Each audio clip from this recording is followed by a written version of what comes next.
मुंबईचे पोलीस आयुक्त विवेक फणसळकर हे निवृत्त होते। आयुक्त फणसळकरांच्या निवृत्तीनंतर देवेन भारतींची त्या ठिकाणी नियुक्ती होणार आहे। आयपीएस देवेन भारती आता मुंबईचे नवे पोलीस आयुक्त आहेत। नियुक्ती झालेली आहे। मोठी अपडेट समोर आहे।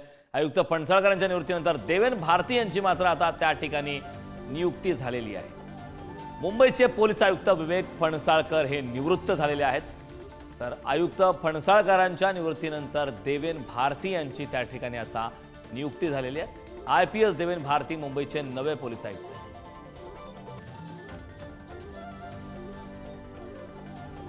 हे दोन्ही दृश्य आपण पाहतो। विवेक फणसळकर हे निवृत्त झाले तर त्यांच्या ऐवजी देवेन भारती यांची आता नियुक्ती झाली आहे। मुंबईचे नवीन पोलीस आयुक्त आता असणार। या संदर्भात ताजी अपडेट देण्यासाठी आपले प्रतिनिधी निखिल चव्हाण आपल्या सोबत आहेत। निखिल, आपण पाहतोय आयपीएस देवेन भारती मुंबईचे आता नवे पोलीस आयुक्त म्हणून त्यांची नियुक्ती झाली आहे। काय अधिकचा तपशील? नक्कीच, कारण आपण पाहिलं तर आता सध्याचे पोलीस आयुक्त देवेन भारती यांची म्हणून पोलीस आयुक्तपदी वर्णी आहे ती लागलेली आहे।